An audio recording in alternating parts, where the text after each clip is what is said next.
Здравствуйте, дорогие друзья! Сегодня мы расскажем... Русский язык очень трудный язык. Очень... Мне надо удалить мою... Мне надо удалить свою...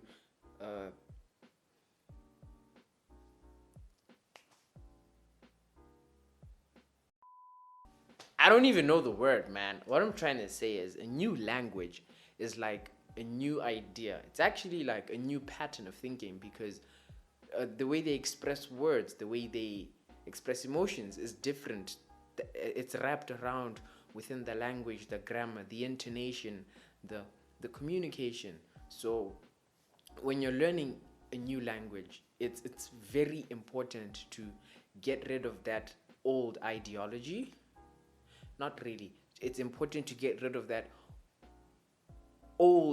ideology you possessed when you were learning in, like me, when I was learning in English or Botswana. So it's like building a new personality, an alter ego per se. Because when you speak a different language, you're basically speaking like a different person. So I have to be revising my Russian language and yeah, man, it's not easy. It's not easy, but I make it work all the time. I do the best I can to make sure I do the best I can. I can shop. That's the good thing. I can read. It's shocking. I think it's actually easier to read a language than to speak it. It's even much easier to... No, it's not. It's easier to read, but it's harder to speak. And then somewhere in the middle there, that's where you find listening. And it's important to build up these three characteristics. Eventually they form your writing skills. I think writing is also one of... No, writing is hard because memorizing all the grammar and all of that. So let's go through Russian. Russian is a language basically comprised of 6 main cases. They call them cases. Padej. One case is called a Padej. And these cases really explain, or like a word changes throughout the case depending on the situation, depending on what you want, depending on the gender, depending on your location, all that kind of stuff. So let's take the word Anna. So Anna, the first case is the nominative case, which in Russian is the... I forgot.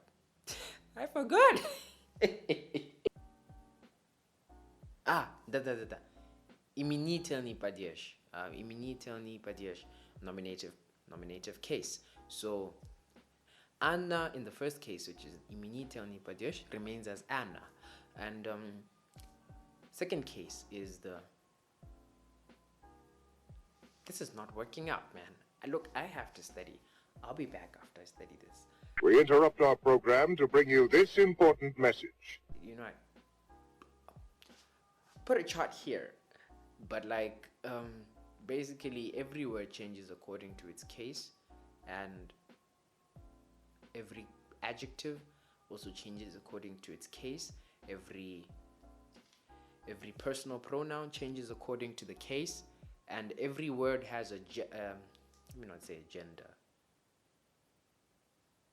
Every word has a gender. On the most basic level, a word ending with either a or the Russian letter ya is feminine, and a word ending with a consonant, or a word ending with a consonant is a masculine case, and a word ending with the letter O or the letter E, Russian letter ye. Let me say this in Russian. Русская буква Е и русская буква О. Это средний род. Это не женский род. И также это не мужской род. Ты понял меня, да? Da, da, da, da. Dalishe. Let me go on. So, because every word has a gender, all the adjectives also have genders. And basically, every word revolves around gender and the cases. And once you master the gender and the cases, and it's beautiful, I must say. Russian language is beautiful. It's hard, it's rock solid, it makes sense, it has system, it has a culture attached to it. Of course, it's a language, so it has to have a culture. But besides that, it has greater depth as compared to, I'm gonna say it has greater depth as compared to English. The only reason English is difficult is because it has no origin. My goodness. So that's what makes it hard, and it does some things that actually make no sense. Another thing with the Russian language, there is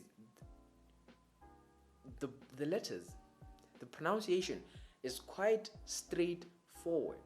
What you see is what you pronounce. There's no change. Let me give an example why I say there's no change.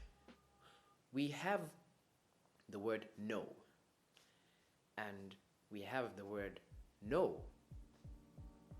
These mean two different things, but they're pronounced the same way. This no has about two useless letters, the K and the W, but they mean two different things. Now, in Russian, almost every word is pronounced as it is, and therefore every word is unique in the sense, in the way you define it. So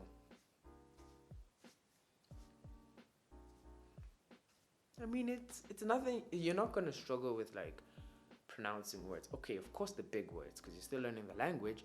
But like when you're learning simple words, you're not really going to struggle. Like autobus, machina, mishka, telephone, lampa. Just naming some random thing. Although there are some instances where words like etava, tavo, Yevo, what else? Yeah, actually, that's what I've encountered so far. The words that have o, or, ge, or at the end. That is, if I'm right, that is the fourth case. Vinitelny Padiesh.